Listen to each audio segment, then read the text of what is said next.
Hi viewers, welcome to filmi craft. நான் உங்கள் அருண். தரமான உலக திரைப்படங்களோட வரிசையில் இந்த எபிசோட நம்ம பார்க்க போகிற படம் 2001 ஒரு அமெரிக்கன் சயின்ஸ் ஃபிக்ஷன் ட்ராமாவாக வெளியான ஏஐ, ஆர்டிஃபிஷியல் இன்டெலிஜென்ஸ்.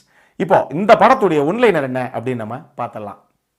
தன்னுடைய ஒரே ஆசை மகன் ஒரு தருணத்தில் உடம்பு சரியில்லாமல் கடைசியில் கோமா ஸ்டேஜ் வரைக்கும் போக தன் மகன் இல்லாத வாழ்க்கையை தன்னால் நினைச்சே பார்க்க முடியாது அப்படிங்கிறதுக்காக அந்த இடத்தை நிரப்புறதுக்காக ஹியூமன் எமோஷன்ஸ் நிறைஞ்ச அவனுடைய உருவ அமைப்பை ஒத்து இருக்கிற அதே மாதிரி ஒரு ரோபாட்டை வீட்டுக்கு வாங்கிட்டு வர்றாங்க ஒரு பேரண்ட்ஸ்.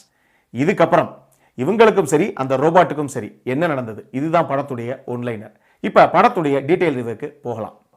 படத்துடைய கதைக்கிழமை 22ஆம் நூற்றாண்டில் நடக்கிறதாக காமிக்கப்படுது. அப்ப ஏற்படுற காலநிலை மாற்றங்கள், அதனால கடல் நீர்மட்டத்துடைய உயர்வு, இதன் காரணமாக உலகத்தில் இருக்க பல பகுதிகள் கடலுக்குள்ள மூழ்கி மக்கள் நிறைய பேர் இறந்து போயிடுறாங்க.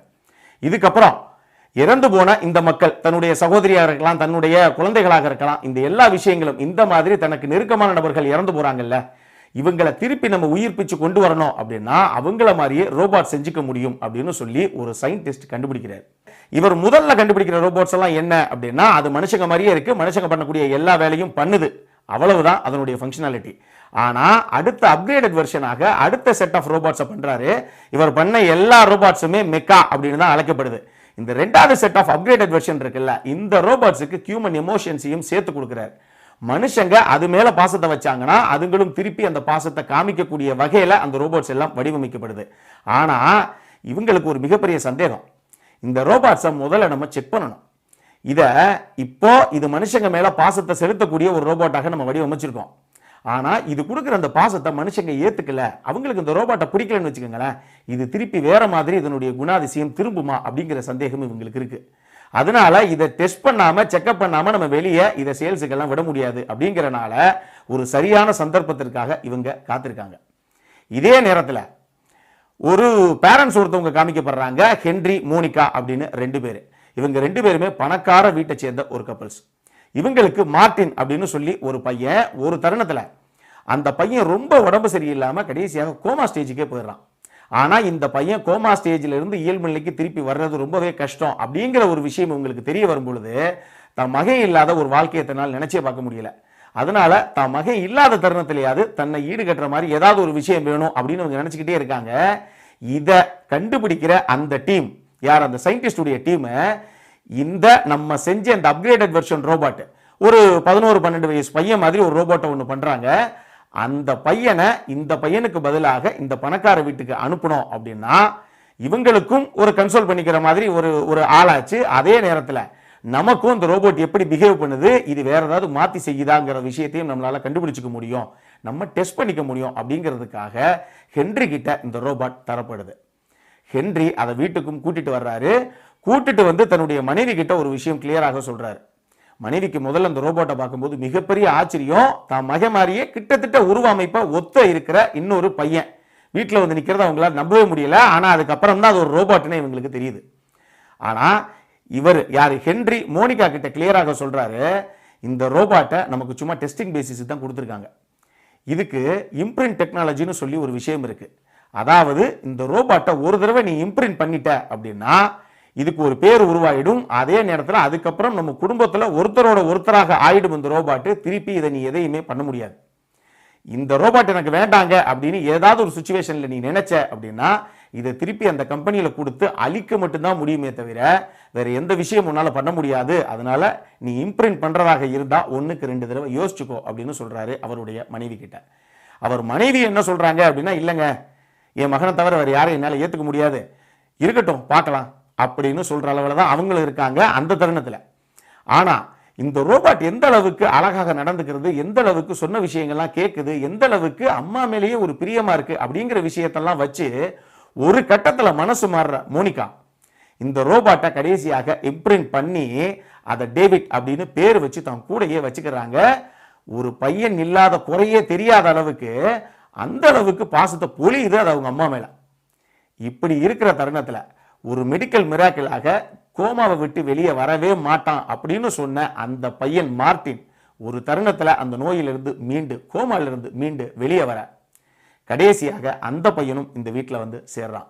இப்போ அம்மா மேல உயிரே வச்சிருக்க இந்த 2 பேரும் ஒரே வீட்டுக்குள்ள இருக்காங்க. இதுக்கப்புறம் இந்த பேரண்ட்ஸும் சரி, அந்த டேவிடான ரோபோட்டும் சரி, இவங்க 2 பேரும் சந்திச்ச பிரச்சனைகள்லாம் என்னென்ன அப்படிங்கிறதா இந்த படத்துடைய மொத்த கதையை. இந்த படத்தை பொறுத்தளவுக்கு எனக்கு ரொம்ப ரொம்ப பிடிச்ச விஷயம் என்ன அப்படின்னா இந்த படத்துடைய கதை. 2001ல் ஸ்டீவன் ஸ்பீல்பர்க் டைரக்ட் பண்ண ஒரு கதை இது. அவர் தான் ஸ்கிரீன் பிளேயும் கூட. ஆனா இந்த கதை அவர் கையில வந்து சேர்றதே ஒரு மிகப்பெரிய கதை. அது என்ன அப்படின்னு பாத்தீங்கன்னா 1969ல் super toys last all summer long அப்படின்னு சொல்லி ஒரு ஷார்ட் ஸ்டோரி ஒன்று வந்திருக்கு. அந்த ஷார்ட் ஸ்டோரியுடைய கதை தான் இந்த படத்துடைய கதை. ஆனா 1969ல் ரிலீஸ் ஆன அந்த ஷார்ட் ஸ்டோரியுடைய கதையிலிருந்து ரொம்பவே ஈர்க்கப்பட்டு ஸ்டான்லி கூப்ரிக் தான் முதல்ல இந்த கதையை ஃபீச்சர் ஃபிலிமாக பண்ணணும் அப்படிங்கிற ஐடியாவை கையில் எடுத்திருக்காரு.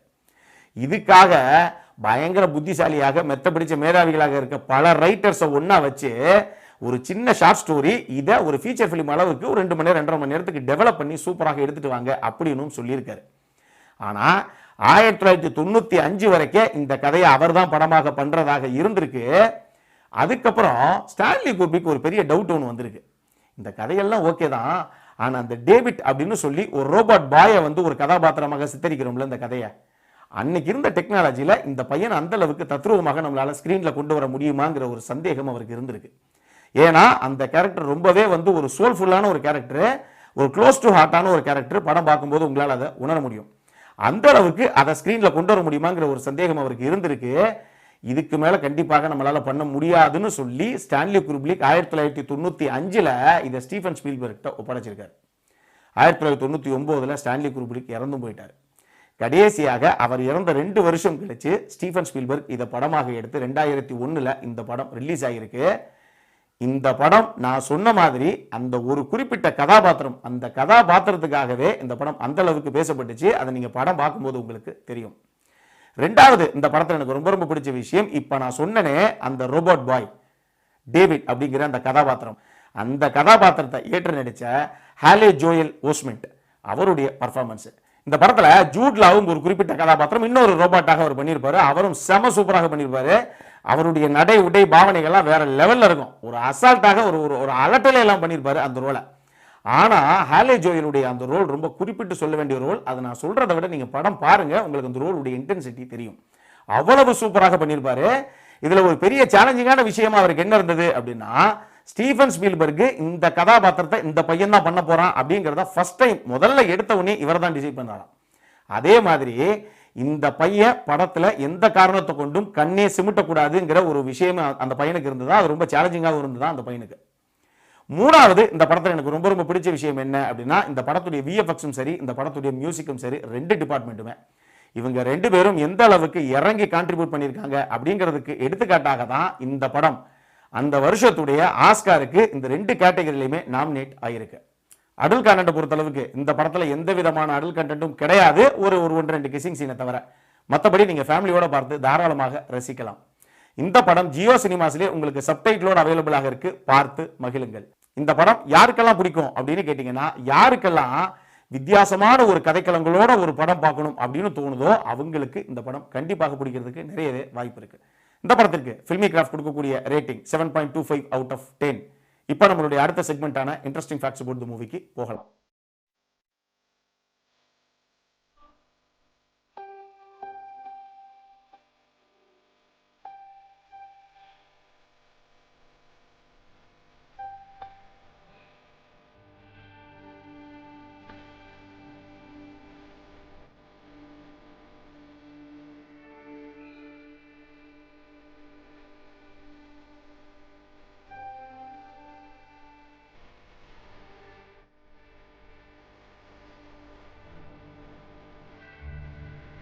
இந்த வீடியோ பிடிச்சிருந்ததுன்னா லைக் பண்ணுங்க, ரொம்ப பிடிச்சிருந்ததுன்னா உங்க ஃப்ரெண்ட்ஸ் எல்லாத்துக்கும் ஷேர் பண்ணுங்க. உங்களுடைய கருத்துக்கள் ஏதாவது இருந்தது அப்படின்னா கீழே இருக்க கமெண்ட் செக்ஷன்ல எங்களுக்கு தெரிவிங்க. வீடியோவை க்ளோஸ் பண்றதுக்கு முன்னாடி சப்ஸ்கிரைப் பண்ணுங்க. சப்ஸ்கிரைப் பண்ணும்போது பக்கத்தில் இருக்க நோட்டிபிகேஷன் பெல் ஐக்கானையும் கிளிக் பண்ணுங்க. அப்பதான் எங்களுடைய வீடியோஸ் எல்லாம் உங்களை ஆன் டைம் வந்து சேரும். இதே மாதிரி இன்னொரு உலகத்தரமான படத்தோட அடுத்த முறை உங்களை சந்திக்கிற வரைக்கும் it is Arun signing off. By.